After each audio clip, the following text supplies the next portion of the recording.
Bueno, como te comentaba, estamos dando inicio desde Hemisferio Izquierdo a un ciclo de entrevistas, de conversaciones con compañeros de la región, pero también con compañeros de acá de Uruguay, enmarcadas en el cuarto aniversario de Hemisferio Izquierdo. Fue una manera que encontramos de festejar, de rememorar nuestra existencia, digamos, eludiendo un poco estas dificultades para encontrarnos presencialmente y bueno, y hacer algo más del estilo de lo que hace todos los años, ¿no? Una conmemoración presencial, etc. Hemisferio Izquierdo, como vos sabés, es un sitio dedicado al debate político de acá de Uruguay, pero intenta tener algo de proyección a la región. Nosotros hablamos de que nos dedicamos, entre comillas, o pretendemos abordar el debate político estratégico, un poco haciendo eco de algo que incluso creo que vos has traído en algún momento, que es esta idea de Ben Said, del eclipse del debate político estratégico a raíz de los, no sé, a partir de los 90, por ahí. Bueno, un poco Ujú. haciendo eco de eso es que decimos, es necesario replantear debates políticos estratégicos y tratamos de hacerlo en la medida de las posibilidades, ¿no? Porque debatir en lo estratégico no es algo que se decreta, sino que se logra en tanto uno cumple algunos requisitos de cómo dar un debate y qué solidez tenga y eso, ¿no? Así que bueno, la página web es hemisferioizquierdo.uy, así que la pueden visitar ahí. Martín, vos sos licenciado en filosofía, sos docente de la Universidad de Buenos Aires, sos integrante de Democracia Socialista. ¿Querés agregar algo más a tu presentación? No, soy parte también de editor de un sitio similar a Hemisferio Izquierdo que se llama Intersecciones. Ajá, La web es intersecciones.com.ar y con eso estamos. ahí va. Bien. Bueno, arranquemos entonces por Argentina. Yo creo que bueno, Argentina ya ha vivido varios de los vaivenes que todavía que en Uruguay recién estamos empezando a vivir ahora, con la asunción de la derecha en Uruguay, de los viejos propietarios de la tierra, del sectores del capital concentrado, sectores acomodados de la sociedad. Estamos recién entrando en esa fase del relevo de ese personal político respecto al bloque progresista que recorrió el continente en la primera década de los 2000, ¿no? Ustedes ya Ujú. vivieron a Macri, digamos, nosotros quizá ahora estemos recién empezando a vivir a Macri. Este, bueno, en principio te quería preguntar un poco por el escenario de base en Argentina, con este nuevo relevo, con esta llegada de Fernández, con este peronismo ampliado que implica Fernández, este relevo del macrismo. El escenario argentino, la coyuntura argentina, los principales trazos, como el escenario de base pre-pandemia, para después Ujú. pensar cómo la pandemia empalma con ese escenario, en qué medida lo trastoca, en qué medida lo hace saltar hacia otro tipo de situación, etcétera. Empezaría por esa pregunta. Bien. Bueno, primero te agradezco, Rodrigo, la invitación a tener esta conversación en el contexto del aniversario de la revista, el sitio de ustedes. Yo soy un lector del sitio, así que me pone muy contento. A ver, sí, hoy parece que pasó un siglo, pero el escenario prepandemia era el contexto donde había un gobierno recién asumido. El gobierno de Alberto Fernández asumió en diciembre de 2019. Hubo pocos meses hasta que la pandemia ocupó el centro de la escena, es decir, en marzo, medio de marzo. Hay que recordar que es un gobierno, como vos bien mencionás, esta discordancia entre la situación uruguaya y la situación argentina, y como esta temporalidad un poco desfasada, que fue expresión de una aspiración social defensiva para detener el ajuste que había desarrollado el macrismo durante 4 años. Hasta cierto punto podríamos decir que fue algo así como el reflejo diferido en el plano electoral de las luchas sociales que se desarrollaron, sobre todo en los primeros 2 años.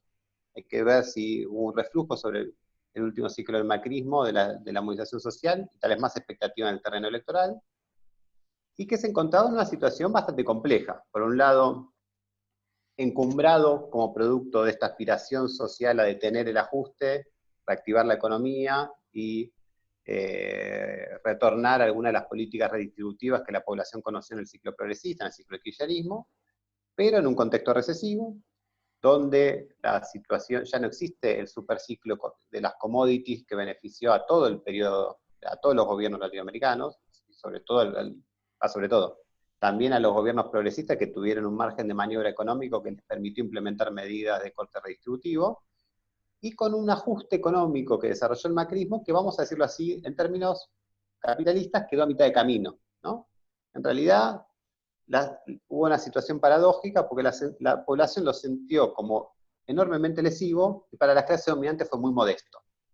Y eso le heredó al gobierno de Fernández una situación donde no estaba regenerado la capacidad económica para un relanzamiento económico, al menos vigoroso. Tal vez sí para una cierta reactivación, en el sentido, bueno, hay capacidad ociosa, hubo un deterioro del salario, se podía en una de esas recuperar los niveles precrisis, pero no tanto un crecimiento sostenido, al menos a los niveles que vivimos años anteriores.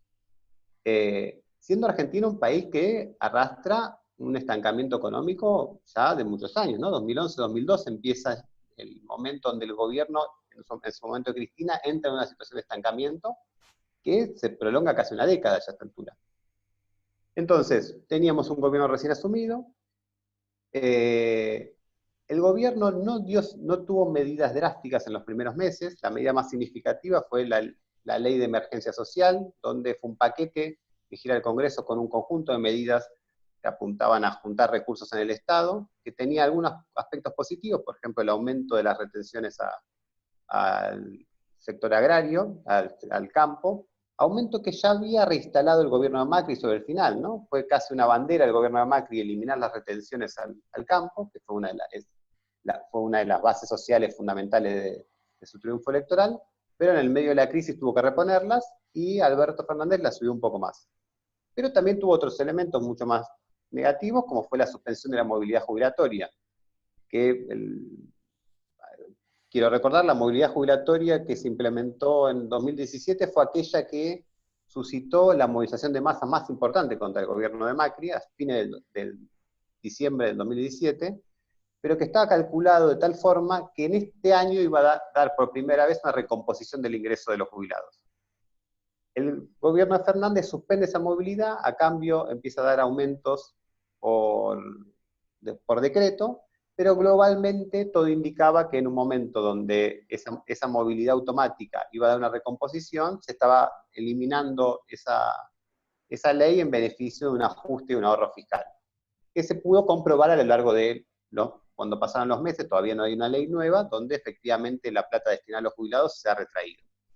Entonces, ¿qué teníamos? Teníamos un gobierno empujado por por esta aspiración popular a detener ajuste, en una situación económica muy compleja, y donde daba señales políticas y económicas todavía no definitivas, pero no del todo positivas. En ese contexto es que aparece la pandemia y abre un punto de inflexión nuevo, ¿no? Martín, un par de consultas. Macri cuando asume, lo primero que hace es derogar impuestos a las exportaciones, ¿no? Me acuerdo que pone algo así como ata el impuesto en función del dólar, no sé qué esquema es que hace, que quedaba muy evidente que en realidad se iba a licuar con la devaluación el ratio sobre las exportaciones, Sí. que básicamente era eso, venía con un mandato como de liberar el sector sojero, agroexportador. De alguna manera, Macri patea para adelante la crisis que arrastraba quizá de la propia contradicción del capitalismo argentino, que ya estaba albergada dentro de la gestión kirchnerista, que le explota al final del mandato, ¿no? Con que hay una serie de evaluaciones, y ahí es que él hace lo que vos planteás, que es como una especie de reincorporación de impuestos a las exportaciones, básicamente, ¿no? Sí. No, termina y ahora No, te... dale, sí, era repasar eso nomás.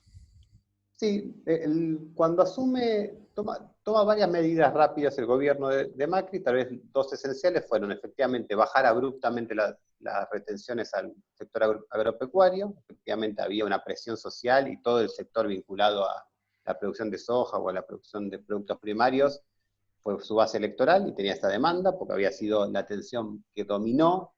El gran punto de inflexión del gobierno anterior fue el conflicto con el campo del 2008, eso reorganizó completamente el sistema político y los conflictos en Argentina.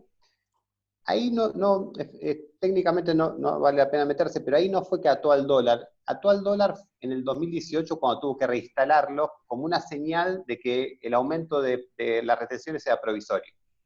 Pero, Claro. digamos, en el 2018, cuando reinstala las retenciones, que las coloca cerca ahora creo que del 25%, ahora no tengo presente los números, era un porcentaje en pesos bueno, era un cálculo que Sí, licuaba sí, en el sí, largo sí. plazo, y Sí, eso era como un compromiso del gobierno de que, bueno, es un impuesto provisorio. Eso después el gobierno argentino lo primero que hace es restablece, el gobierno nuevo, el de Alberto Fernández, restablece al nivel donde lo había colocado Mauricio Macri en su primera medida, es decir, revierte la devaluación de ese impuesto, el retroceso, y luego lo aumenta 3 puntos más en esta ley de emergencia social. Me interesa hacerte dos preguntas ahora en función de esto. La primera, ¿considerás que la 125, la derrota, digamos, del impulso kirchnerista por seguir capturando renta agraria para sostener su marco de políticas distributivas, es un punto de inflexión en lo que es como una hegemonía relativa del kirchnerismo en Argentina y como da paso a un cambio de manos en la iniciativa política para el peronismo o rearma el macrismo? Efectivamente, el 2008 fue un punto de inflexión. Esto posiblemente ningún analista de la situación política argentina lo desconoce. O sea, el conflicto con el campo hace que se resquebraje buena parte de la alianza que había construido Kirchner en el 2003 y que se mantuvo fuerte durante mucho tiempo. Muchos de los que fueron los enemigos del kirchnerismo, de Cristina, del 2008 en adelante, habían sido protagonistas del bloque político, social, incluso mediático, que había desarrollado, digamos, que se había desenvuelto a lo largo del primer ciclo de Néstor Kirchner. El grupo Clarín era un grupo oficialista hasta ese momento. Y el campo, que siempre había sido un sector que había estado presionado, pero que acompañaba, o al menos no tenía una política hostil, ahí toma la iniciativa tratando contra este intento de seguir capturando renta por parte del gobierno. Eso dio aire, resquebraja la coalición política, donde por primera vez el gobierno que había logrado mantener una coalición importante, recordemos que en el 2007 no solo tenía un control del peronismo, sino que la reelección de Cristina se da con buena parte del radicalismo dentro de la coalición gobernante, de la coalición oficialista. Por eso el vicepresidente fue Julio Cobos, el ex gobernador de Mendoza. Y ese episodio cambia la situación política y empuja al campo de la oposición, a los sectores más conservadores del hasta entonces oficialismo. Claro. Ahí se desprende Y después, Massa, se genera ese peronismo como más de centro. Massa es una ruptura posterior, Ahí va. pero sí se desprende lo que fue el peronismo federal. En ese momento las figuras centrales eran Felipe Solá, fue el nombre del colombiano que fue candidato, el De Narváez. argentino colombiano de Narváez, y el mismo Macri, que en su momento aparecía vinculado, aunque no de forma explícita, a la oposición de derecha peronista más que al radicalismo. Él luego da un giro hacia una alianza con el radicalismo. Massa en ese momento todavía se oficializa. Massa es una ruptura del 2013, pero lo que vamos a ver es una dinámica donde el kirchnerismo permanentemente va viendo resquebrajada su coalición política y teniendo rupturas por derecha, con una excepción en el medio que es la elección de 2011. En el 2011, Cristina hace una gran elección, lo cual revigoriza al gobierno, pero en el 2013 ya vuelve a perder las elecciones, ¿no? Claro. Con solo 2 años, y ahí vemos, tal vez hay que hablar que el kirchnerismo fue una hegemonía débil en Argentina, ¿no? Por eso se ve tal nivel de oscilación en los desempeños electorales, donde puedes pasar del 54% a perder elecciones en la provincia de Buenos Aires con 2 años de diferencia. Eso sería un debate de otro calado, para analizarlo con otro tiempo, pero sí seguro el 2008 le permitió a la derecha recomponerse y también dio algo que hay que tener en cuenta a futuro, que es que constituye una derecha social con capacidad de ganar las calles. Ese es un fenómeno que en Argentina está muy claro, que también lo hemos visto en Brasil, y en otros países donde hay gobiernos de algún rasgo progresista, hay un sector de los sectores medios y los sectores altos que toma la calle en oposición al gobierno. Y a veces logra capitalizar el conjunto del descontento social con el gobierno, ¿no? Ese es un punto que hay que tener claro, porque hubo movilizaciones de orientación derechista en el 2008, en el 2012, en el 2014, y todas fueron muy masivas. Y ahí, si una movilización muy masiva, no es solo la clase alta, son sectores medios, e incluso, creo yo, una franja al menos de la clase trabajadora formal, que fue la que más claramente rompió con el gobierno en algún momento de los últimos años. Sí, incluso en algún momento ahí hay una parte de la clase trabajadora tiene amollando la cabeza que también rompe con Cristina, ¿no? En alguno de esos Exacto. momentos que después ahora es interesante porque mucha de esa gente ha vuelto al redil, incluso el propio Alberto Fernández, ¿no? Que había roto con el kirchnerismo y que ahora está Moyano, bueno, el propio Massa, o sea, es como que es como que el kirchnerismo duro expresa una especie de polo que alterna la hegemonía y atrae a sectores que van como alternando, ¿no? Según Ujú. las Sí, circunstancias. vos fíjate, dos cosas. Una, el conflicto con Moyano que se da, empieza poco tiempo después de 2011, empieza a haber tensiones y luego hay una ruptura, se da en torno al impuesto, al llamado impuesto a las ganancias, que en realidad es un impuesto a los salarios relativamente altos, por ejemplo, los afiliados de Moyano, o otros sectores. Pero estamos hablando de un impuesto que recae sobre la clase trabajadora. En ese impuesto o en esa tensión con una personalidad de la dirigencia sindical se condensó posiblemente una ruptura con lo que algún autor llama el moyanismo social, es decir, un sector de la clase trabajadora con derechos, con trabajo formal, con ciertos beneficios, y que en algún momento pasa al campo de la oposición, y entre otras cosas se siente a sí mismo no del todo beneficiado por las políticas del gobierno, en parte parasitado, entre comillas, con este impuesto, y a cambio ve que sectores más populares eh, son beneficiados por políticas redistributivas o políticas asistenciales. Ahí se fue generando todo un caldo de cultivo muy reaccionario en torno a una mitología que tenía expresión en el tipo que las mujeres pobres se embarazan para cobrar la asignación universal por hijo, que hay pobres vagos que viven del Estado y demás. Buena parte de esa mitología reaccionaria, que fue la que estuvo a la base del ascenso del macrismo, anidó en parte en ese sector social. Es decir, no solo en las clases, el relato tradicional sobre las derechas o incluso sobre las extremas derechas tienen como línea de flotación de clase las clases medias, ¿no? Y efectivamente, en buena medida es así. Pero hay que ver también si no hay esta franja de la clase trabajadora con cierta, que funciona en parte como una especie de aristocracia obrera, es decir, con conquistas sociales que vienen del periodo anterior, formalizados, con vacaciones, con aguinaldo, etcétera. Sobre ese sector también anidaron buena parte de esta mitología reaccionaria, que luego es un sector que queda en un lugar muy vacilante en el macrismo, porque va a ser un sector también muy golpeado por Claro. el ajuste y la devolución del salario. Esa nota a la que eso del moyanismo social a lo que hace referencia, lo leí una vez en una nota de Martín Rodríguez. No sé si te hacía referencia a él. Sí, él la utiliza, si no me equivoco, quien acuñó la expresión es Pablo Semán, que es un Ah, ahí va. sociólogo, pero bueno, Martín Rodríguez también utiliza esa expresión. Volviendo a donde terminaste vos la primera pregunta, que era la asunción de Fernández y bueno, y este nuevo escenario.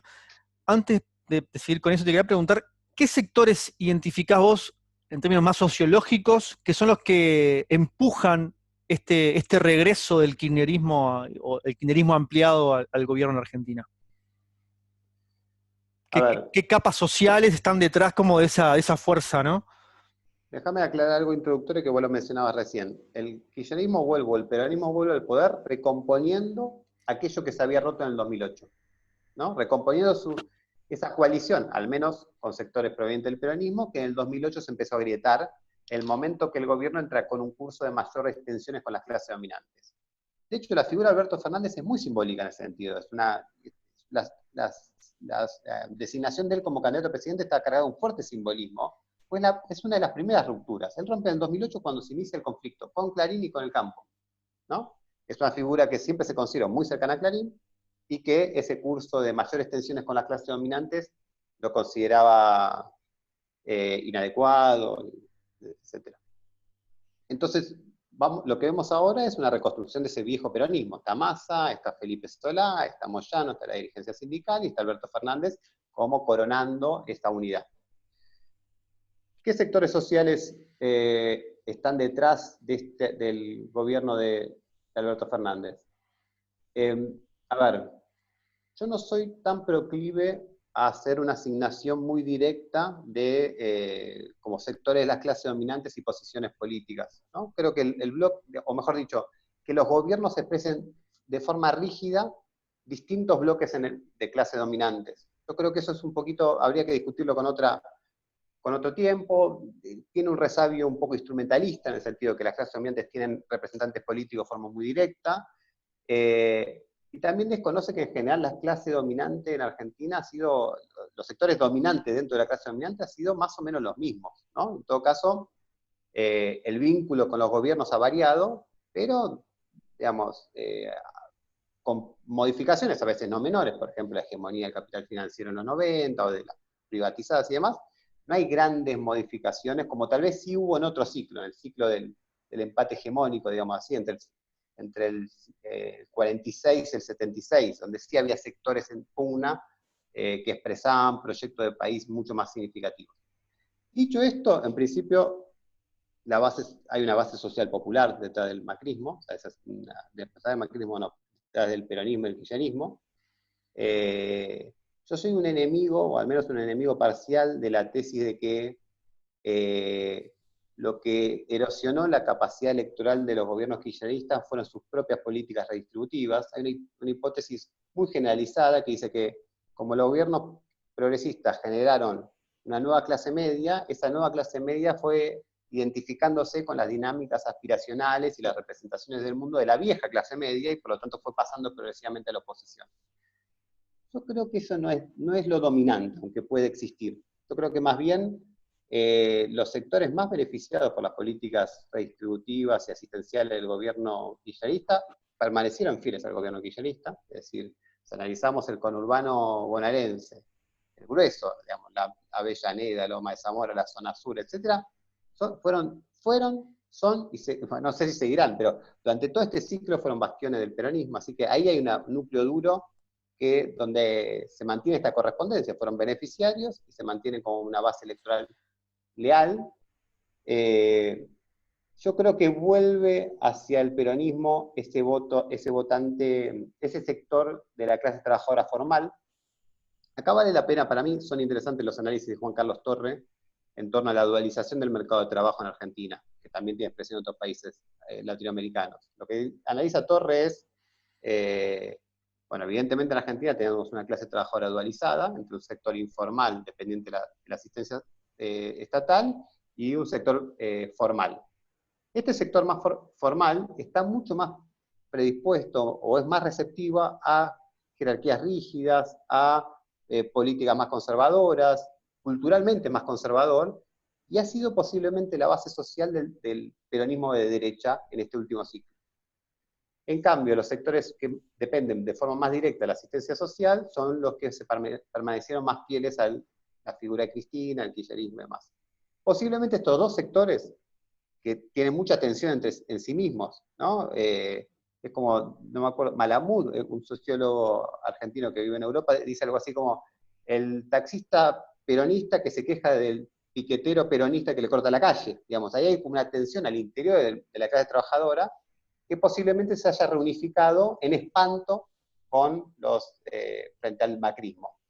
Y luego hay que ver sectores del pequeño empresariado, de sectores de la burguesía que vieron muy deteriorada su capacidad económica, expansiva, producto de un ajuste que era favorable a la concentración de capital. Ahí hay un tercer actor que probablemente haya intervenido en favor de este nuevo gobierno. ¿Hay un rol activo de una burguesía potente, entre comillas, argentina, mercado internista, apoyando al kirchnerismo? Por ejemplo, Bueno, es un debate. la Unión Industrial Argentina, ¿qué papel juega? Bueno, hoy está cercana al gobierno, ¿no? Pero cuando crecen mucho los salarios, puede pasar a la oposición. Eso es lo que, por ejemplo, de Mendiguren, que es una figura muy interesante, además, de la representante política de la UIA, de los sectores más mercadointernistas. Bueno, durante mucho tiempo fue un opositor también al kirchnerismo, ¿no? Es un sector, digamos, Argentina, a diferencia de otros países de la región, tiene una plataforma industrial desarticulada, modesta, pero hay otros países como Chile que dependen exclusivamente de la exportación de productos agrícolas, o primarios, mejor dicho, en ese caso el cobre, la minería, nosotros no. ¿Cuáles son las aspiraciones mercadointernistas de esa burguesía? Es un debate más complejo, ¿no? Por momentos asume un papel cuando se ve amenazada por políticas más abiertamente de apertura económica. Hay un sector de esa burguesía que es una burguesía que a nivel internacional no puede competir, entonces necesita de la asistencia estatal, y en esos momentos puede cumplir un papel apoyando gobiernos que generan algunas políticas proteccionistas.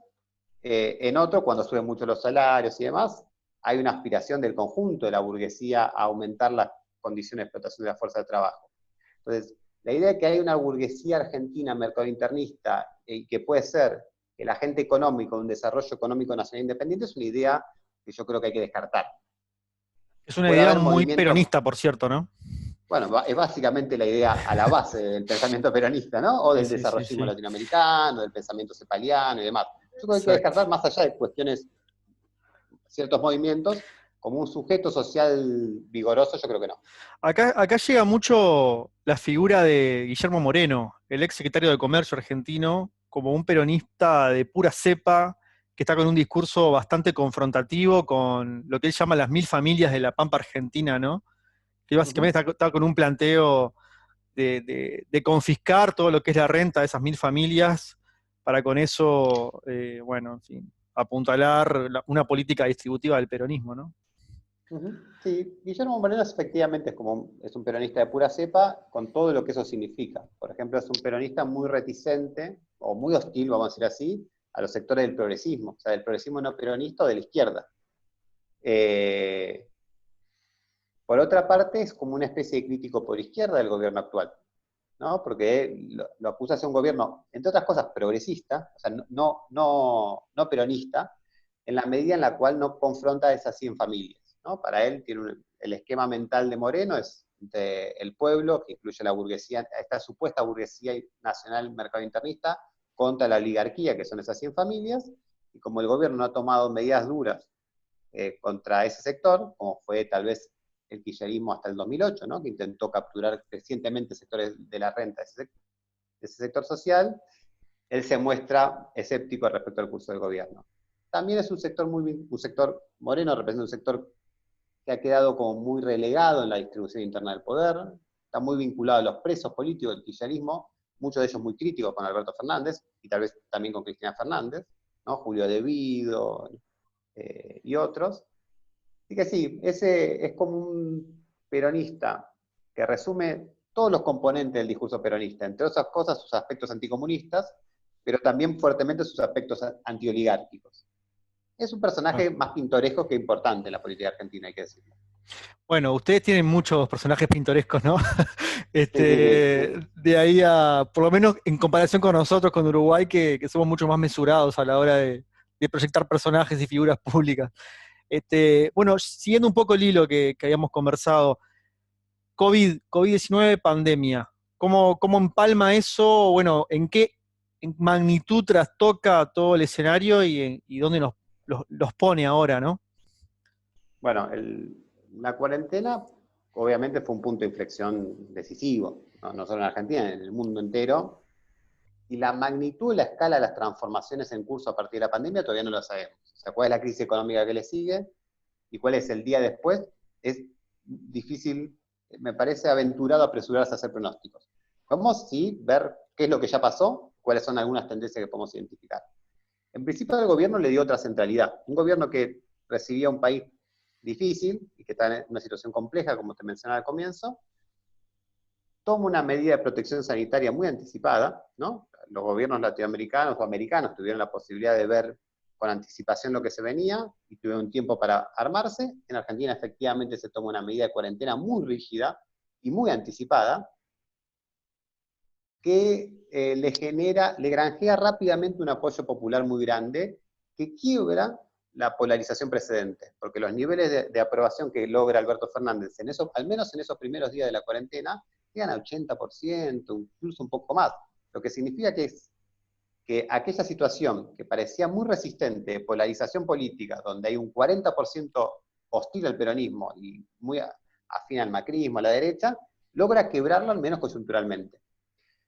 Hay que decir que las crisis de este tipo, tienen rasgos de crisis exógenas, ¿no? Es como una guerra, ¿no? Es protegerse ante un enemigo exterior, a diferencia de las crisis económicas, tienden a fortalecer un clima de unidad nacional y hasta cierto punto tienden a fortalecer a los oficialismos, ¿no? Esto tiene excepciones, por ejemplo, cuando quien está al mando del gobierno no te protege respecto a esa amenaza, ¿no? El caso de los gobiernos negacionistas, paradigmáticamente Trump, Bolsonaro, Johnson en Inglaterra, pero cuando la población le reconoce una acción en ese sentido, tiende a generar un sentimiento de homogeneidad y casi de unitarismo ideológico incluso deja muchas veces a la oposición con el pie cambiado y con dificultades para ubicarse en ese contexto político.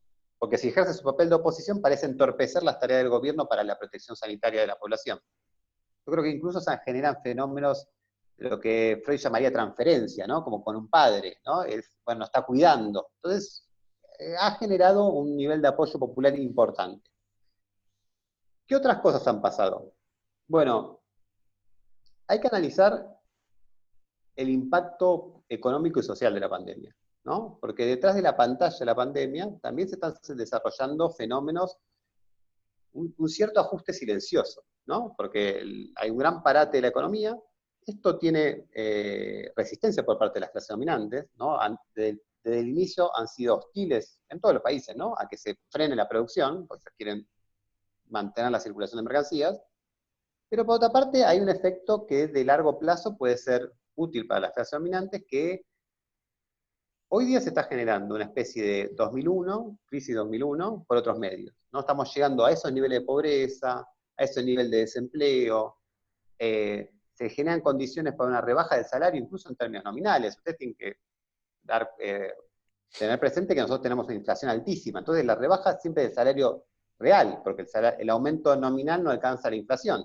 Bueno, en estos días, en este contexto, hay sindicatos que acuerdan, para evitar despidos, baja el salario nominal de hasta el 25%. Entonces, hay como también, detrás de la pantalla de la pandemia, como una especie de reforma laboral en los hechos, sectorial, parcial. Ahí hay que pensar, esto es aventurado todavía firmarlo, pero sí ese ajuste a mitad de camino que dejó Macri no se puede estar completando detrás de esta gran crisis que es la pandemia, ¿no? Los niveles de desempleo, es decir, por lo tanto, de mano de obra disponible para trabajar con un costo más bajo de la fuerza de trabajo, de capital ocioso, de centralización de capital, si esas cosas donde las crisis regeneran los equilibrios que permiten la acumulación de largo plazo, tal vez no se está generando. Y en este caso uno podría decir que si le sale todo bien, Alberto Fernández tal vez pueda ser Duhalde y Kirchner a la vez, ¿no? Es decir, Duhalde, aquel que generó un ajuste brutal, que en su momento fue la salida de la convertibilidad y una devaluación del 300% de la moneda, ¿no? Eso generó ganar competitividad y un retraso salarial enorme, que fue el punto de partida del el crecimiento económico que también después permitió las medidas redistributivas del kirchnerismo. Pero es muy difícil ser eso y después usufructuar los beneficios de esa política, ¿no? Por eso nosotros estuvimos muy divididos. Duhalde, que hizo el trabajo sucio, Kirchner, en cierto modo, usufructuó los beneficios. Bueno, tal vez la pandemia genere un fenómeno muy sui generis, en el cual Alberto Fernández puede hacer las dos cosas a la vez, que era como la cuadratura del círculo a la cual estaba enfrentado y que era muy difícil conseguir. Esto todavía igual es un pronóstico muy aventurado, porque también depende de las condiciones internacionales, de cuál sea el nivel de reactivación después de la crisis, cuán rápido sea, si es un relanzamiento en B o no, como suelen decir los economistas. Depende de un contexto internacional más amplio. Pero es una posibilidad. En todo caso, lo que indica es que detrás, si bien hay medidas del gobierno que tratan de compensar y contener la situación social, ¿no? Asignaciones a monotributistas, a sectores de los trabajadores informales y tal, lo grueso es una crisis muy grande, ¿no? Una profundización de la crisis y de la ofensiva del capital sobre el trabajo. Entonces ahí hay que ver de largo plazo qué genera eso. Sí, y todavía no es posible, como decías vos, identificar si estamos ante un párate específico, puntual, ¿no? Donde, bueno, hay que gestionar esta crisis en B, como se plantea, ¿no? Que ese sería un escenario que igual se solapa con un escenario latinoamericano que es bastante complejo en términos de perspectivas económicas, ¿no? Ya lo era previamente, y Argentina en particular ya como que había gastado la bala de la deuda, por ejemplo, como para seguir pateando para adelante sus contradicciones internas, entonces le quedaba seguir profundizando lo que es la caída del salario, me imagino, y lo que es la caída del gasto estatal, ¿no? O sea, el ajuste estaba ahí en puerta. No sé qué está apareciendo ahora en materia programática por izquierda, ¿no? O sea, ¿en qué términos se está acumulando por izquierda para enfrentar como este escenario de agudización de las contradicciones, de incremento de la necesidad del ajuste. Por derecha aparecen un montón de cosas en Argentina siempre, y de hecho, esa es otra pregunta que te quería incorporar, que es este grupo de libertarios, libertarians, anarcocapitalistas que están pululando por ahí. Acá están también empezando a llegar figuras como Milei, Echevarne, Giacomini, que es como que pareciera que la burguesía o parte de la derecha está mutando hacia algo mucho más oscuro, ¿no? Ujú. Sí, a ver, tres cosas. Una, yo no me recuerdo si lo mencioné, pero el aspecto central creo que se me pasó era la cuestión de la deuda. Digamos, digamos, el gobierno de Fernández tenía un elemento que iba a definir todo el curso de su gobierno, que era cómo resolvía la situación de la deuda con los acreedores privados y con el Fondo Monetario Internacional o con los organismos multilaterales. Eso dejó en suspenso, antes de la pandemia incluso, dejaba muy en suspenso su política. Todo dependía de eso y no tomaba grandes medidas hasta tanto se desarrollara, tuviera un desenlace eso. Hoy, sobre eso hay un debate programático, obviamente, ¿no? Un debate programático entre la derecha, el gobierno y sectores de izquierda. La izquierda se divide en general, posiblemente sea una discusión de orden táctico entre la consigna del no pago y la consigna de la auditoría, ¿no? La consigna de, bueno, no hay que pagar la deuda, que a mi juicio es una consigna que dialoga poco y mal con el estado de ánimo general de la población, sobre todo en algún momento era más fácil discutir eso cuando la deuda la había contraído la dictadura, ¿no? Entonces había una ilegitimidad de origen, pero hoy día la deuda la contrajeron gobiernos democráticos, entonces el debate tiene que situarse sobre otras bases. Pero bueno, se desarrolló una campaña alternativa a esta consigna del no pago, que fue sobre la suspensión y auditoría de la deuda, y en todo caso analizar cuál es la composición de la deuda y qué es lo que hay que pagar y qué no. En general, detrás de esto está la doctrina jurídica de la deuda odiosa, ¿no? Que uno puede repudiar deudas sobre la base de que fueron contraídas contra el interés nacional, ¿no? Bueno, es más complejo, digamos, es una doctrina efectiva de derecho internacional, pero que, por ejemplo, el gobierno de Ecuador, cuando hizo la auditoría, apeló a ella. El gobierno se mantuvo muy vacilante sobre esta cuestión, ¿no? Obviamente la derecha dice que arreglar a como de lugar, lo peor que puede pasar a un país es caer en default, eso es la falta de acceso al crédito, bueno, lo que dicen siempre. Y el gobierno fue vacilando.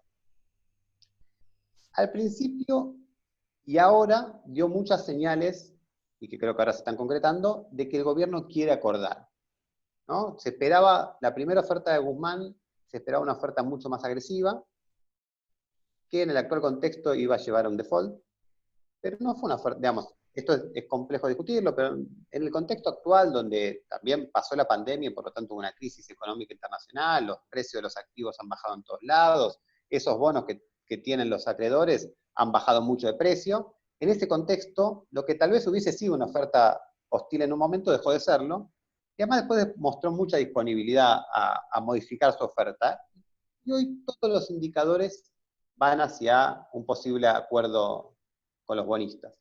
Lo cual también, nuevamente, va a colocar un peso de la deuda y compromisos que sobre todo van a venir no tanto posiblemente con los acreedores privados, pero sí con el Fondo Monetario Internacional, de políticas para garantizar ahorro fiscal que permita garantizar esos pagos. Esa es una parte del debate programático central y que también es un aspecto central de la política del gobierno que se va a estar resolviendo en los próximos días, posiblemente. Más en general el debate programático actual. Yo creo que primero voy a decir, en la izquierda hay un déficit de debate programático, más allá de consignas rutinarias, en general no hay mucha audacia, no.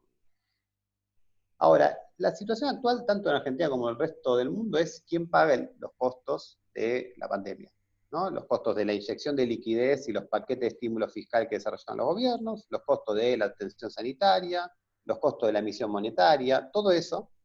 Bueno, alguien lo tiene que pagar. Ahí se colocan en el centro rápidamente cuestiones redistributivas y eventualmente de propiedad, ¿no? Yo creo que ahí la izquierda debería tener un papel. Por ejemplo, en Argentina, como en otros países, está en debate un impuesto a las grandes fortunas. De hecho, el mismo gobierno presentó un proyecto que instaló ese debate. Bueno, el proyecto de gobierno es moderado, pero es positivo, y apuntaría a al menos redistribuir un poco la carga social y económica de la crisis en curso. Yo creo que primero veremos si este proyecto va a salir, posiblemente esté en suspenso hasta tanto se resuelva la cuestión de la deuda, ¿no? Para no ensuciar, posiblemente lo dejen para después, pero si avanza este proyecto, abre una situación más o menos interesante, o puede abrirla, en parte también si genera una respuesta por parte de las clases dominantes, ¿no? Porque eso va a determinar un poco la dinámica social y política de los próximos años, ¿no? Si este gobierno se mantiene incluso en una situación recesiva, e incluso con políticas muy moderadas, siendo hostilizado por las clases dominantes por aquellas políticas progresivas, incluso modestas, que implementan. Eso nos lleva también de un debate programático a un debate de táctica o de estrategia, porque en un contexto de esas características yo creo que la izquierda debería buscar un campo de acción común con aquellos sectores del oficialismo que quieren una respuesta más drástica, más dura del gobierno contra la derecha, contra las grandes fortunas, contra los grandes capitales. ¿Eso lo expresa Cristina, por ejemplo? Bueno, hay todo un gran debate acerca de qué expresa Cristina, o mejor dicho, qué expresa el acuerdo entre Cristina y Alberto Fernández. En general, por ejemplo, el periodismo argentino, el periodismo conservador, tradicional, ha manejado dos hipótesis. Es que o bien Alberto Fernández iba a ser la figura que se iba a recostar en otro bloque político, es decir, en otros sectores de la coalición gobernantes, en los gobernadores, en más, etcétera, y por lo tanto iba a licuar a Cristina, e iba a iniciar un curso de un peronismo más moderado. Esa es una hipótesis, la hipótesis que espera el periodismo de derecha o Un deseo tradicional. también, ¿no? Claro, es una aspiración. Hay otro que es, bueno, Alberto Fernández en realidad es una figura provisional que le permite a Cristina volver al gobierno, pero como Cristina mantiene los resortes fundamentales del poder, es una figura instrumental, superficialmente moderada, que en todo caso va a hacer el trabajo sucio durante un momento, pero afina los intereses estratégicos de Cristina y del kirchnerismo, y además va a permitir que, bueno, dentro de 4 años el presidente sea Axel Kicillof o Máximo Kirchner. Eso es, en extremo, esas son como las dos hipótesis que maneja el periodismo, y hay que decirlo, buena parte de la militancia kirchnerista también maneja estas dos hipótesis.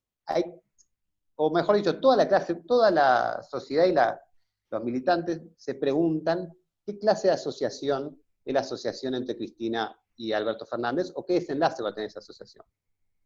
Yo creo que si tenemos en cuenta, está bien tu pregunta, los efectos de lo que quiero desarrollar, que no ha habido grandes tensiones entre Cristina y Alberto Fernández. Esa ausencia de grandes tensiones es interpretada por el periodismo o por la derecha como la subalternización de Alberto a los proyectos más radicales de Cristina. Yo creo que hay que también barajar una tercera hipótesis, que diga que la asociación entre Alberto y Cristina es más estratégica de lo que uno pensamos, de lo que se pudo pensar a simple vista, pero que no significa que Alberto se subordina a los planes antiimperialistas y radicales de Cristina, sino que Cristina en parte se acepta que necesita una figura alternativa para su propio proyecto de gobernabilidad más amigable con los sectores de poder. ¿No? Yo creo que la gran genialidad de Cristina cuando elige a Alberto es que ella venía dando señales de moderación, venía queriendo recomponer con el peronismo, y se dio cuenta que su propia figura era un obstáculo en su propia estrategia de gobernabilidad más moderada. Yo creo que esta tercera hipótesis es la que en principio se está verificando más. Porque uno de los elementos para poner la prueba es que no ha habido grandes tensiones en el gobierno, al menos por el momento, ¿no? Lo que parece, en general Cristina tiene un nivel de influencia sobre el gobierno muy grande, coloca funcionarios, y eso no le impide a Alberto hacer su propia política. Que ha incluido por el momento elementos positivos, una cuarentena que implicó la oposición del sector de las clases dominantes, un cierto aumento de las retenciones, pero políticas por otra parte muy modestas, ¿no? Yo no sé si ahí no hay que pensar que en realidad en esa asociación hay mucha más homogeneidad de la que todos supusimos en un principio. Y me preguntabas por los libertarios, no sé si... Sí, dale, dale. Hay que ver cómo evoluciona ese fenómeno. En Argentina, efectivamente, aparecieron figuras un poco bizarras, como Milei y otros, que expresan una corriente a la derecha del macrismo, ¿no? Se insertan en un contexto regional e internacional donde han aparecido fenómenos de extrema derecha. Es un tema a atender, pues una tendencia internacional. Nosotros tenemos un vecino que es Brasil, donde se desarrollan ese tipo de políticas, un autoritarismo en lo político y un ultraliberalismo en lo económico. El 2019 mostró que esas corrientes hicieron un papel electoral muy modesto, no hicieron un gran papel. Todavía, tal vez el macrismo concentra el grueso de ese votante. Igual hay que ver si no es un indicador de un cambio de humor social, o de al menos de franjas de las clases medias, de las clases altas, que quieren ir por reformas mucho más ambiciosas, ¿no? Y que son sectores que le reprochan al macrismo haber sido un gobierno muy moderado, en aquello que se resumió con el título de gradualismo, es decir, esa política a pasos más homeopática de ajuste, y que quieren un ajuste más brutal, y que su referencia es lo que hace Guedes en Brasil. Bueno, eso existe como corriente política, va ganando audiencia. Yo creo que todavía hay que esperar para ver si eso es un proyecto serio, en el sentido que puede ser solvente y disputar la dirección de la oposición o no. Yo creo que los parecidos con Brasil, para tomar como un punto de referencia, son tanto los parecidos como las diferencias. Es decir, las relaciones de fuerza entre Argentina y Brasil se han degradado mucho menos en Argentina que en Brasil, ¿no? En Brasil han pasado muchos acontecimientos para que pueda emerger una figura que era muy lateral, como Bolsonaro, al centro de la escena política. Todavía hay muchos capítulos que deberíamos pasar para que eso suceda. ¿Somos inmunes a ese peligro? Yo creo que no. Sobre todo si llegásemos a ir a un fracaso muy fuerte del gobierno actual, que es capitalizado, digámoslo así, a una descomposición derechista del gobierno actual, parecido a lo que pasó con Dilma Rousseff, ¿no? En 2014, Dilma Rousseff es reelecta y rápidamente aplica un plan de ajuste, que es lo que justamente favorece después el golpismo, ¿no? Porque cuando giras a la derecha, desmoralizas y desmovilizas a tu propia base social, y eso genera las condiciones no para atemperar o neutralizar la ofensiva de la derecha, sino para fortalecerla, ¿no? Esto es casi una regla de la política. Si vemos cuándo se fortaleció el golpe a Perón, fue cuando Perón inició un curso de ajuste que desmoralizó, desmovilizó, desorientó a su propia base social.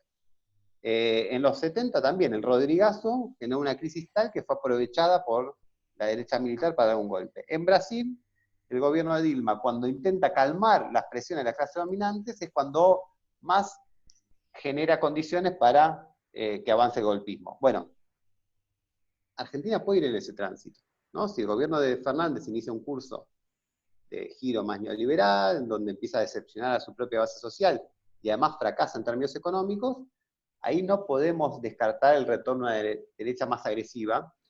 Pero lo último que hay que tener en cuenta para cerrar este cuadro es que la derecha se retira del poder muy fuerte, ¿no? Se retiró con el 41% de los votos. Más votos en primera vuelta de aquellos con los que ganó Macri en el 2015. No, Macri gana en una segunda vuelta, pero en la primera vuelta había sacado 35%. Acá sacó 41%. Es decir, que hay una base social, en principio, que muestra una resiliencia enorme. Es decir, se mantiene fiel a sus propias concepciones del mundo, aún pese 4 años un gobierno desastroso, ¿no? Ahí hay que ver que hay un cierto macrismo de base, digámosle así, ¿no? Que no fue derrotado política e ideológicamente. Entonces quedan disponibilidad para futuras alternativas. Ahí hay un riesgo. Y aún cuando se enfrenta a un peronismo que estaba ampliado, ¿no? Que había tenido como llegada a sectores medios, con figuras como Massa y eso. Es interesante eso que planteás porque habla de un síntoma que hay que atender, ¿no? Ahí hay que poner un ojo importante. Sí, la izquierda no peronista, ¿cómo está parada en este cuadro? Bueno, primero, permitimos otra digresión. Hay un sector muy importante de la izquierda que se integró al peronismo recientemente, ¿no? En el curso Patria de Grande. Patria Grande, el PCR, varias corrientes o movimientos sociales que fueron independientes del kirchnerismo durante su gobierno, se integraron cuando pasó la oposición. Es decir, el horror a la derecha hizo revalorizar la experiencia anterior. Entonces la presión fue... Acá probablemente pase algo parecido.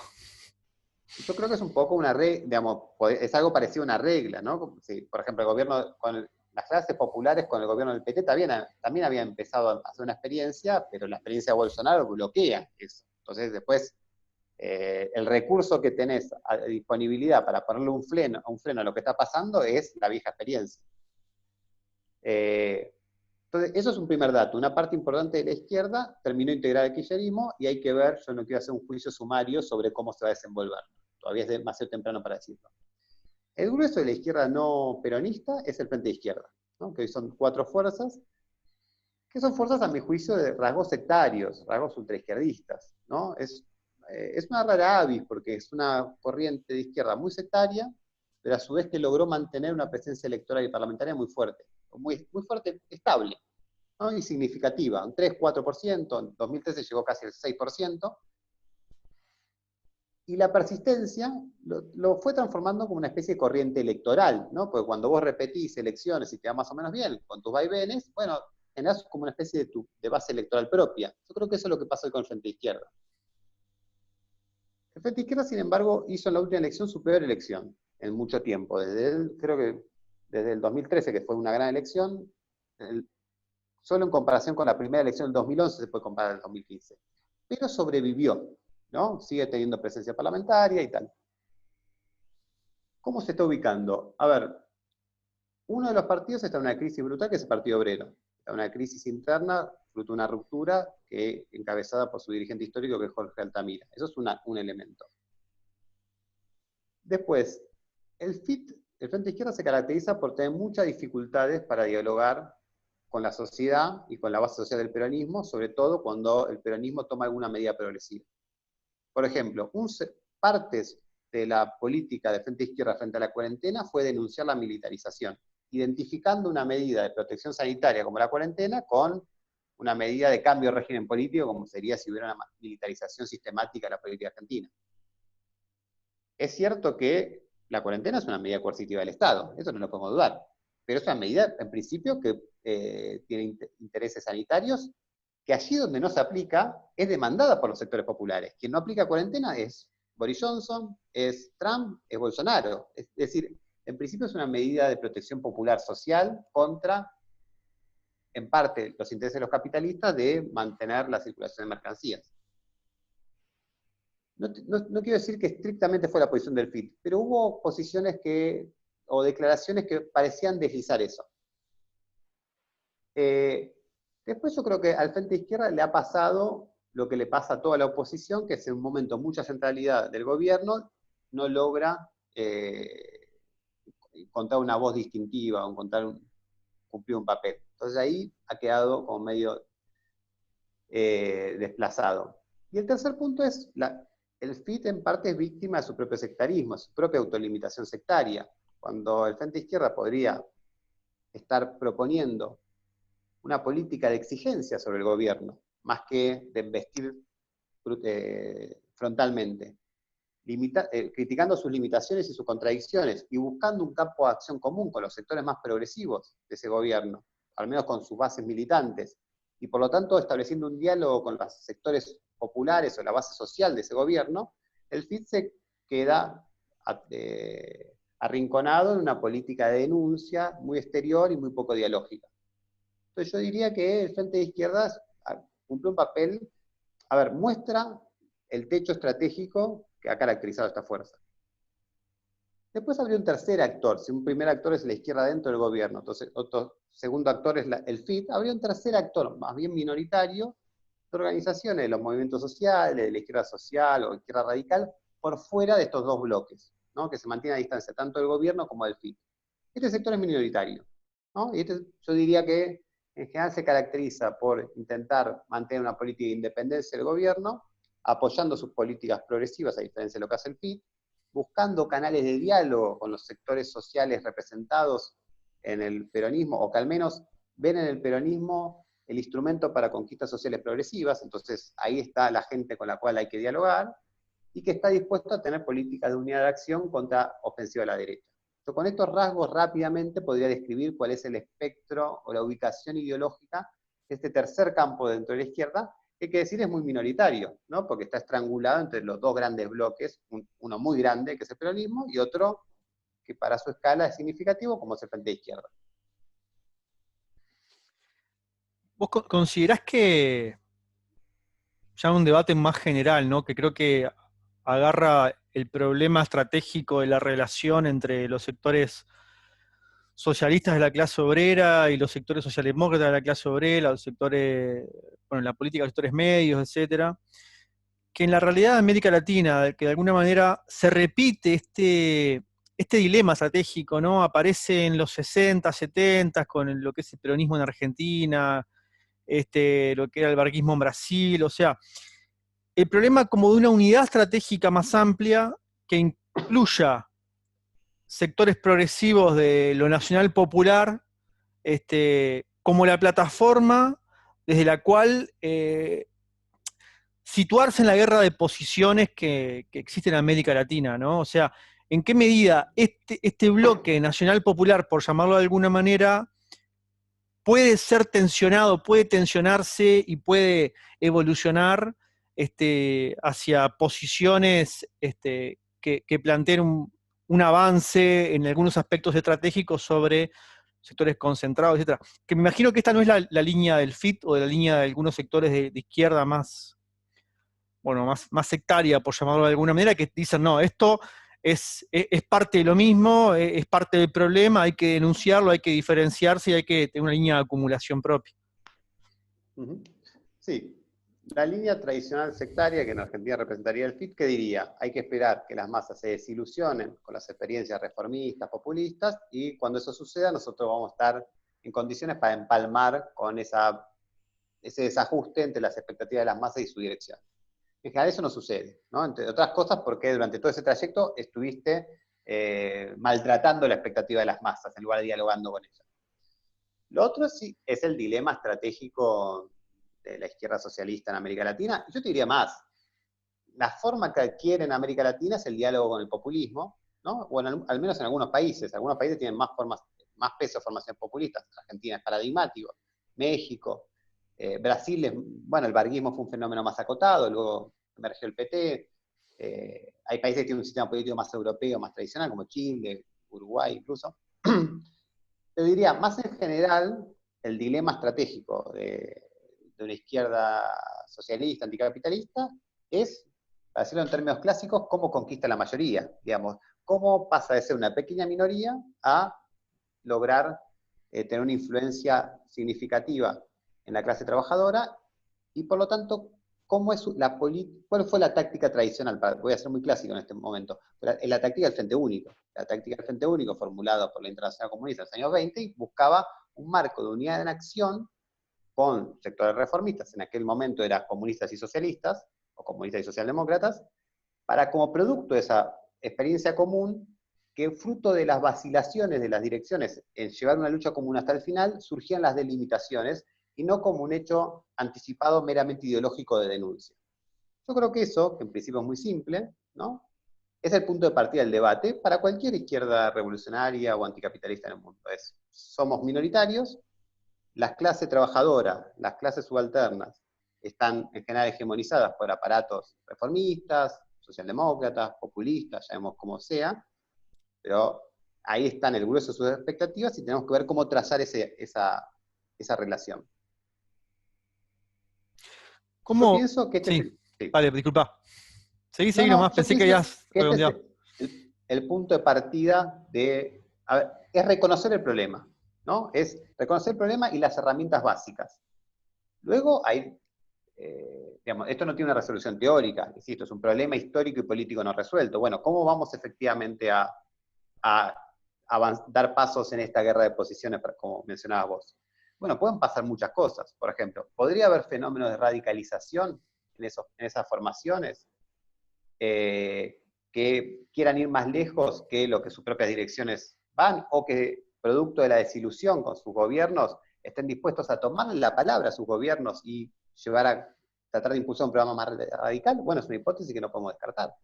Digamos, fenómenos de radicalización en partidos tradicionales, en partidos reformistas, ha sucedido a lo largo de la historia un montón de veces. Esa es una hipótesis que tenemos que tener sobre la mesa.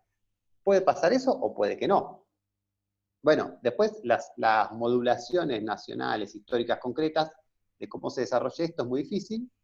Yo creo que los recursos es saber que la relación con esos sectores es una relación de hegemonía, y no es una relación exterior de denuncia. Es decir, es cómo rearticulamos sus propias preocupaciones, sus propios intereses, e incluso sus propias identidades, en beneficio de un proyecto político que vaya más lejos de lo que sus direcciones quieren ir, ¿no? Para decirlo rápidamente, en Argentina no se trata de desperonizar a la clase trabajadora, no se trata solamente de desperonizar, sino se trata de rearticular los núcleos de buen sentido que anidan en esa clase trabajadora peronista, es decir, el combate con la oligarquía, el desarrollo nacional, la justicia social, en una perspectiva que esté dispuesta a ir hasta el final buscando en la consecución de esos objetivos, ¿no?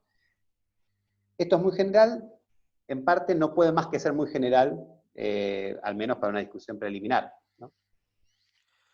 Claro, y acá ahora, por lo menos en Uruguay, aparece con claridad otro problema que es el momento defensivo en el que nos encontramos, ¿no? O sea, tenemos un gobierno integrado por el núcleo duro del capital terrateniente, pero además al que se han incorporado sectores filofascistas, en particular aparece con fuerza ahí el ex comandante en jefe de las Fuerzas Armadas Uruguayas, lo que también resignifica esta discusión en el sentido de que de repente nos dimos cuenta que estamos a la defensiva y que el único espacio que está en pie para sostener como el atropello de estos sectores más reaccionarios es el bloque progresista, nacional popular o como queramos llamarlo, ¿no?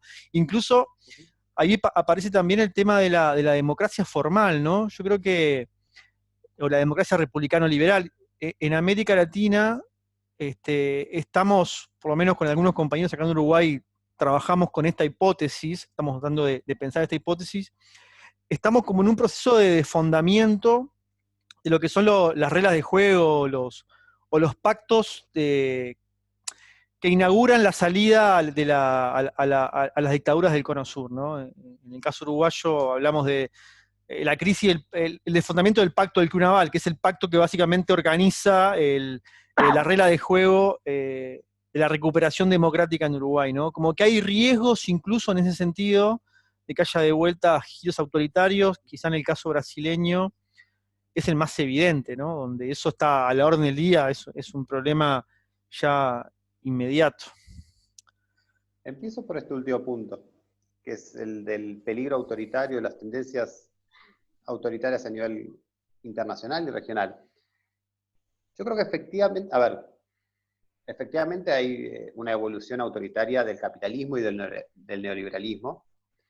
Creo que en principio es expresión de una crisis de hegemonía del capitalismo neoliberal, es decir, después de 20, 30 años de avanzar sobre los derechos de la clase trabajadora, luego de la crisis del 2008, bueno, las políticas neoliberales pierden bases sociales, pierden dimensión consensual y se fortalece el factor coercitivo. Y ahí aparecen estos nuevos fenómenos autoritarios. El punto de inflexión claro fue Trump, ¿no? Eso, que en la primera potencia capitalista está al frente un lunático ultraderechista, ha dado un impulso a un fenómeno que ya venía, ¿no? Sobre todo en Europa, el avance de la extrema derecha, en Medio Oriente el yihadismo, ¿no? Uno podría analizar el mundo, en Rusia Putin, bueno, China es una especie de capitalismo estatal autoritario, y América Latina se integra un poco a esa corriente con sus particularidades, ¿no? Entonces hay un fenómeno global y también hay casos nacionales con sus particularidades. Yo creo que en principio, yo no veo, a ver, hay un concepto de Pulanza de los años 70 que era el estatismo autoritario. ¿Qué es lo que quería decir él? Él veía un crecimiento producto de la crisis del pacto social de posguerra, veía un crecimiento de los rasgos autoritarios en los estados capitalistas, pero como rasgo de dominación normal, es decir, no dictaduras militares o fascismos, que son regímenes de excepción, y que se articulaban y no rompían con las instituciones democráticas precedentes. Es decir, se articulaban y las iban vaciando de contenido democrático, y por lo tanto se fortalecía el Poder Ejecutivo a expensas del Parlamento, las medidas de excepción, las políticas represivas, pero era como un cambio de régimen político al interior del contexto de las instituciones liberales, ¿no? Yo creo que esto en Occidente, incluyéndonos a nosotros como Occidente periférico, todavía es lo dominante. Yo creo que se da esta tendencia, una tendencia autoritaria general, de la cual no solo se expresiona la extrema derecha, sino, por ejemplo, Francia, por ejemplo. La tendencia autoritaria no la expresa solo Marine Le Pen. Los gobiernos que enfrentaron a Marine Le Pen en todas las elecciones, Macron, antes Hollande, antes Sarkozy, todos fortalecieron la tendencia autoritaria, hiperpresidencialista del régimen político francés. Entonces hay una tendencia que es global. Yo a eso agregaría una preocupación, que es para mí un dilema abierto, que es que si las tendencias autoritarias actuales responden solamente a la falta a los déficits consensuales de las políticas neoliberales, o si también expresan algo así como un clamor que también viene de abajo. Es decir, si hay sectores de las clases populares, producto de 40 años de políticas neoliberales, que han generado un contexto de anomia y de desprotección, en los cuales el reclamo de orden se vuelve una especie de reclamo popular.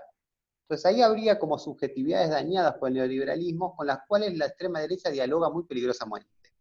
Si esto es correcto, y ahí podemos ver, por ejemplo, el peso del neopentecostalismo más reaccionario en Brasil, sectores de la clase trabajadora formada en la Argentina, bueno, hay que ver hasta qué punto no son solamente las clases tradicionalmente reaccionarias, tradicionalmente susceptibles a discursos reaccionarios, como puede ser la pequeña burguesía, sino una parte del mundo popular que está comprometido con esta gira autoritaria. Yo creo que ahí eso hay que verlo. Efectivamente, todo este cuadro coloca las demandas democráticas en el centro. Es decir, el capitalismo es cada vez más contradictorio con la democracia, incluso con la democracia en su aspecto más formal, ¿no? Y esto lo vemos en estos casos que hemos mencionado, o en las tendencias autoritarias a nivel internacional. Con lo cual yo creo que una izquierda que quiera desarrollar una política de masas tiene que hacer propia las demandas democráticas en general, incluso la defensa de las instituciones realmente existentes. O sea, las conquistas democráticas en el Estado capitalista tal como lo conocemos. Porque hay una gran aspiración democrática todavía en las masas, y fundirse con ella, e incluso volverla contra las clases dominantes, me parece que es una oportunidad que tenemos. Es un punto. Después el otro aspecto de tu pregunta era, ¿qué pasa cuando en una situación defensiva el recurso que tenemos a mano es el anterior proceso, con lo cual en aquel momento le veíamos sus límites? Yo creo que efectivamente ustedes están viviendo el shock que vivimos en Argentina en el 2015-2016, ¿no? Cuando gana el macrismo de forma bastante sorpresiva y de golpe toda una serie de conquistas que la buena parte de la población las veía como de especie de derechos conquistados ya inalienables, empiezan a ser amenazados. Entonces ahí lo que aparece como un recurso defensivo contra ese avance es la anterior experiencia, en el caso nuestro el peronismo, en el caso de ustedes el Frente Amplio. Yo creo que ahí hay que tener un cierto cuidado. Por un lado, te adelanto cuál fue mi posición respecto a las elecciones. Yo creo que no, las elecciones en Argentina que dieron la derrota del macrismo y la victoria del peronismo, yo creo que no se podía desconocer de forma sectaria lo que se condensaba políticamente en una derrota electoral del macrismo. Entonces, ya sea en segunda vuelta, en primera, en algún momento había que garantizar desalojar del poder a la fracción más agresiva de las clases dominantes. Pero hay que tener cuidado también, porque fijémonos, yo creo que para estos planes ultraliberales y autoritarios, posiblemente las formaciones políticas del progresismo, como no se ajusten a los intereses de las clases dominantes, pero son desestabilizantes de cara, o al menos parcialmente, a esas ambiciones más ambiciosas de las clases dominantes, pero también cumple un rol estabilizante respecto a las clases dominadas, ¿no? El peronismo fue claramente eso. En algún momento fue un recurso defensivo que estuvo disponible para las clases trabajadoras para ponerle un freno a la política del macrismo, pero también cumplió un papel muy desmovilizador durante la lucha contra el macrismo, ¿no? Sobre todo en los últimos 2 años. Buena parte del deterioro efectivo del salario y del deterioro de las condiciones de vida, y buena parte de la supervivencia de la derecha como un fenómeno político, yo creo que se debe a esa gran desmovilización que generó el kirchnerismo. Y hay que tener en cuenta que este factor de pasivización de las clases populares es el elemento que estos sectores progresistas le ofrecen a las clases dominantes como elemento de, digamos así, de negociación, de aceptación.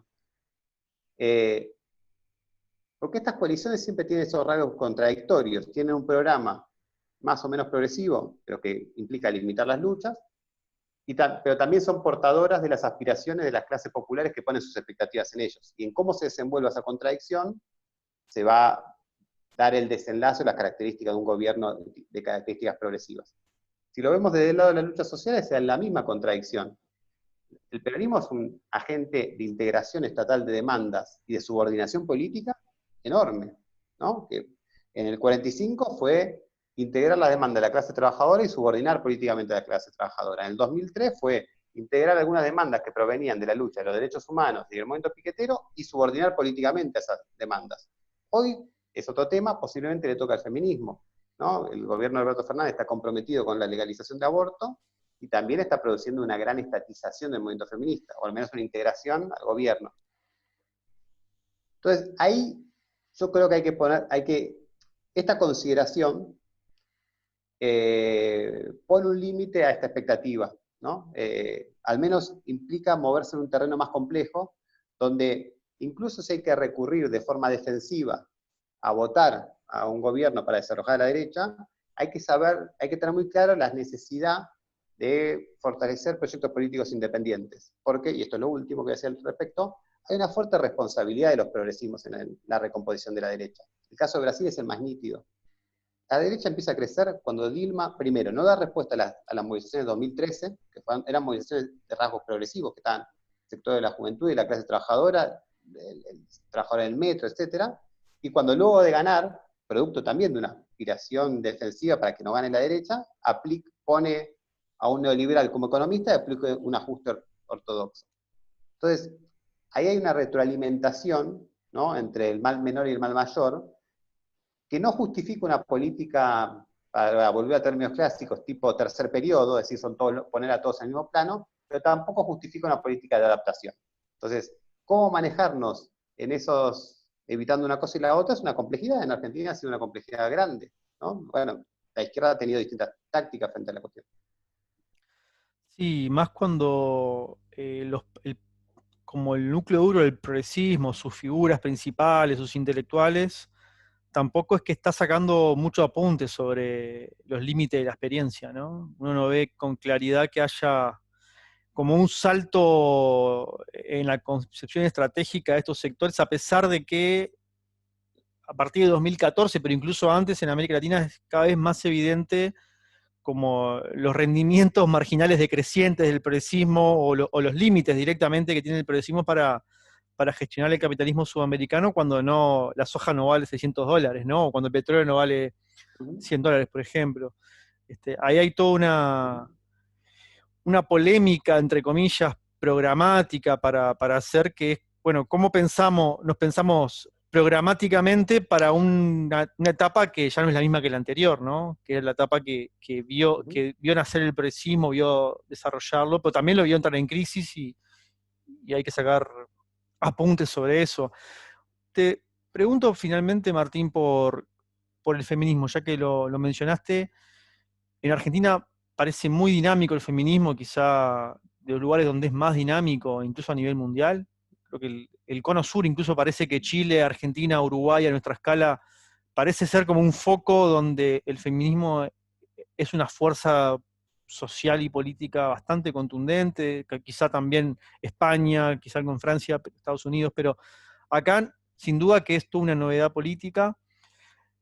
¿Cómo ves vos ese movimiento y su enmarque, digamos, en estas cuestiones más estratégicas? Bueno, primero, efectivamente, Argentina es una de las grandes capitales de esta nueva oleada feminista de 2015, más o menos. Argentina, Chile, en la región, un poco también Brasil, bueno, vos mencionaste todos estos países, pero Argentina tiene una centralidad. Lo segundo que hay que decir es que ha sido el único movimiento social que mantuvo una dinámica ascendente durante todos los últimos años, ¿no? Sí, no podemos profundizar, pero el grueso de la conflictividad social durante los años del macrismo se concentró en los primeros 2 años. Ya 2018 y 2019 un descenso muy significativo, los datos lo muestran. El movimiento que se mantiene muy dinámico es el movimiento feminista, ¿no? Y que va conquistando, digamos, demandas y va instalando agenda, tanto a nivel de la vida social general como a nivel de las demandas hacia el Estado, como la demanda del aborto. Entonces, en principio, ha sido el movimiento que ha permitido mantener viva la lucha social durante los últimos años, incluso en los momentos más difíciles. Segunda cuestión a tener en cuenta, el feminismo está a las puertas de una victoria histórica en Argentina y en buena parte de América, digamos, tendría el mismo sentido en buena parte de América Latina, que es la conquista de la legalización del aborto. ¿no? Eso, un poco la pandemia suspendió toda la actividad parlamentaria, pero todo indica que hay un compromiso del gobierno, hay un empuje social enorme, y ahí está planteada una conquista. Que hay que ver hasta qué punto la conquista del movimiento feminista puede funcionar como en otros momentos funcionan otros movimientos, es decir, como galvanizando una dinámica de lucha social más general. ¿Qué quiero decir? Si se consigue el aborto o se consigue otra demanda, fruto del que el feminismo es el movimiento social más dinámico de la actualidad, eso va a inyectar una sensación de fuerza en las clases populares y van a ir por más y va a permitir generar un dinamismo más general. Bueno, está abierta esa posibilidad. Fue, por ejemplo, lo que pasó con el movimiento piquetero en los años 90, cuando la clase trabajadora venía de derrota en derrota y irrumpe el movimiento piquetero y empieza a tener conquistas. Eso generó un cambio de clima político general. Entonces, ahí no podemos descartar que el feminismo cumpla un papel de vanguardia para iniciar un nuevo ciclo de luchas en nuestro país, a partir de, en un contexto donde las victorias sociales van a ser muy limitadas, una victoria clara como es la conquista del aborto. Yo incorporaría un elemento que tiene que ver con cómo impacta en el movimiento de mujeres, en el movimiento feminista y la disidencia sexual, la situación actual. Porque la crisis actual, tanto la pandemia como la crisis económica que le sigue, impactó de forma especial en las mujeres, en los trabajadores informales, en los trabajadores migrantes y en las personas racializadas. Por ejemplo, creo que aproximadamente el 70% de la fuerza laboral en el sector de salud son mujeres. Es decir, los que están en la primera línea, las que están en la primera línea de la lucha contra la pandemia y el virus y arriesgando su propia vida son mujeres, en condiciones de protección, en condiciones laborales y salariales muy favorables. También hay que incluir que por este contexto de cuarentena recargó el trabajo reproductivo no remunerado en los hogares. También hay que incluir que la violencia machista aumentó y los femicidios casi se duplicaron en algunos países, producto de que la cuarentena obliga a las mujeres a estar con su agresor en la misma casa de forma ininterrumpida. Bueno, es decir, hay un contexto de presión justamente sobre un sector social que es muy dinámico. Entonces, ahí hay que ver eso cómo se desarrolla. Yo tengo expectativas de que el movimiento feminista, como ha pasado en otros países, cumple un papel de vanguardia y logre arrastrar y dar respuesta a una situación difícil como va a ser la situación a la salida de la pandemia. Para terminar, te pregunto sobre las articulaciones internacionales. Pareciera que la primera internacional estaba más avanzada que lo que estamos hoy en día, ¿no? O sea, hace 2 siglos había más capacidad de acción política que hay a nivel internacional de la que hay hoy, que es realmente penoso, ¿no? Nuestra tal incapacidad de tejer algún tipo de red internacional mínimamente contundente para enfrentar una situación que se está como acelerando por todos lados en simultáneo, ¿no? Es impresionante.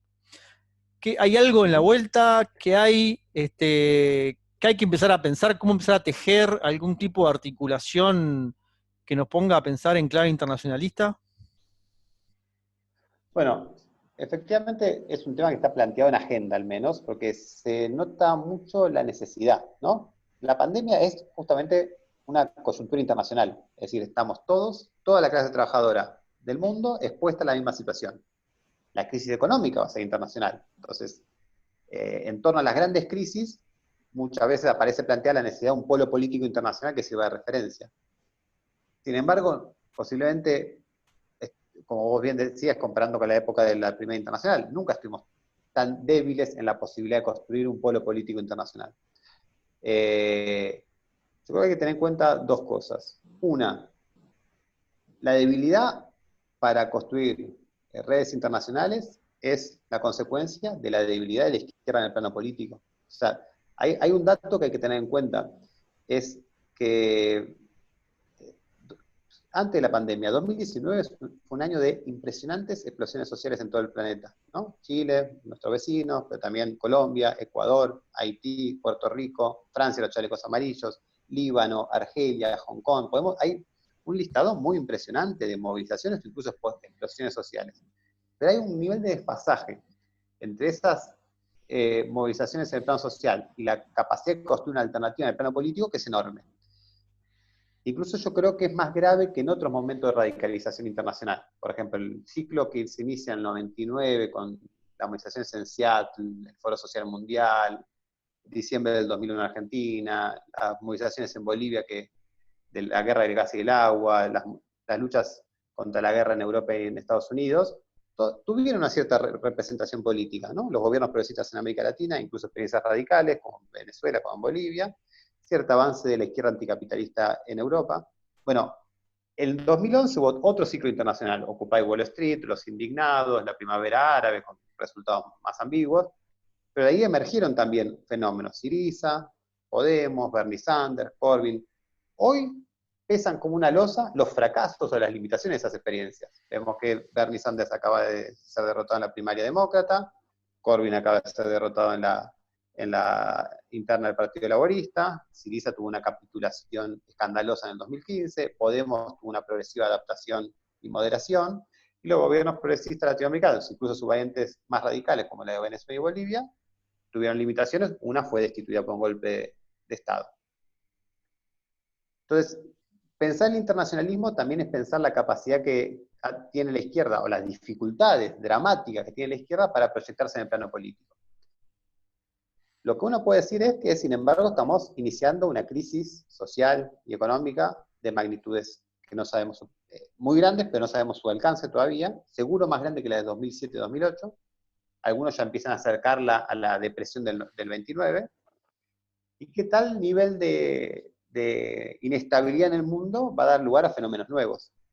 En principio, yo creo que ya está dando lugar a fenómenos de movilización. Estamos viendo estos días, lo de Estados Unidos es muy impresionante, no tiene comparación la rebelión negra contra la brutalidad policial y el racismo, no tiene comparación.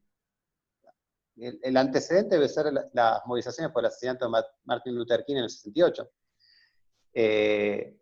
Eso inspiró una cierta resistencia en Brasil, que también empezó a tener movilizaciones e incorporó el factor de resistencia social democrática que estaba ausente en la crisis política brasilera. En Chile ya empieza a reanimarse de vuelta las protestas. Bueno, en principio, si se reanima un ciclo de protesta y de movilización social, va a haber elementos para que emerjan fenómenos políticos nuevos, y si lo hubiera, va a haber mejores elementos para que emerja un nuevo internacionalismo. Hoy es más necesario que nunca, no solo, porque el desajuste no es solo entre movilización y alternativa política, también entre conciencia del dramatismo de la situación del capitalismo y expectativas en alternativa. Por ejemplo, yo creo que hoy empieza a haber una cierta conciencia de la crisis climática a la que nos precipitamos. Es decir, que el capitalismo nos lleva a una barbarie ambiental que además corren los años y estamos cerca de que se transforme en irreversible. Después de las movilizaciones del año pasado, empieza eso a ser un poco más de masas, un poco. Y sin embargo, la posibilidad de pensar una alternativa a eso cada vez es muy limitada. Bueno, movilizaciones sociales, alternativas políticas, instalar a nivel de la propaganda general la posibilidad de una alternativa socialmente viable al capitalismo, todo eso, si se desarrollara, podría dar lugar a experiencias de un nuevo internacionalismo. Por ahora parece, lamentablemente estamos muy retrasados.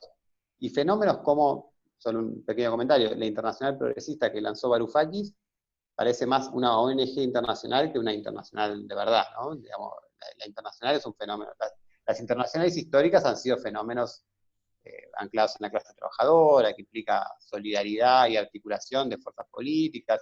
Esto, más allá del aporte que pueda hacer, parece más un nombre pretencioso y un golpe de comunicación en beneficio de una ONG internacional que una internacional en el sentido estricto. Pero tal vez esté mostrando la necesidad de ella, y la necesidad cada vez más palpable. Lamentablemente las posibilidades y los recursos todavía son muy modestos. Sí, por lo pronto la gente sale a la calle, se indigna, enfrenta lo que son injusticias, afrentas, como el caso el asesinato de Floyd, lo que pasa en Chile. Es como paradójico, ¿no? No hay estructura, no hay partido, no hay organizaciones estructuradas de forma orgánica, internacional, pero sin embargo hay un montón de gente que no se banca más esto, ¿no? Y que está dispuesta a pelear y a pelear en serio, parece, ¿no? Lo cual, bueno, es un buen punto de partida o es una buena señal, ¿no? Lo de Chile, por lo pronto, es interesantísimo cómo se codifica en clave muy de avanzada todo lo que es el malestar, ¿no? Es una explosión de malestar, igual que en Estados Unidos, decodificado en términos bien avanzados, ¿no? Bien progresistas, bien de empatía social, de solidaridad, de incremento del lugar del Estado, de igualdad social. Son signos interesantes, por lo menos, ¿no? Sí, yo creo que la pandemia, contra lo que dicen algunos de los pronósticos más pesimistas, la pandemia no ahoga eso. La pandemia en parte da un oxígeno provisorio a los gobiernos que se enfrentaron a grandes movilizaciones, pero en parte agravan las contradicciones a las cuales esas movilizaciones intentaban hacer una respuesta. Por ejemplo, Piñera, a la salida de la pandemia, va a tener además una crisis sanitaria y un tendal de muertos, producto de uno de los puntos críticos de la rebelión chilena, que es la lucha contra la privatización de la salud. Si vemos los signos, incluso sin que haya pasado la pandemia, en Brasil, en Estados Unidos, en Chile, hay signos, yo creo, de que vamos a una etapa de lucha de clase más aguda. Que eso tenga un desenlace positivo o no, depende de un montón de factores, y en muchos de ellos estamos muy retrasados, por ejemplo, en el plano de la alternativa política. Pero no creo que haya condiciones, en lo inmediato al menos, para una derrota estratégica de las clases populares. Por lo pronto, hay disposición a la lucha, veremos por ese resultado. Bueno, Martín, muchas gracias por tu tiempo. Bueno, muchas Fue muy gracias a vos, interesante para un acercarnos a la saludo realidad a todos. argentina latinoamericana. Bueno, muchas gracias. Saludos a todos los compañeros y compañeras de Hemisferio Izquierdo. Un Que estén abrazo, bien. estamos en contacto. Felicitaciones.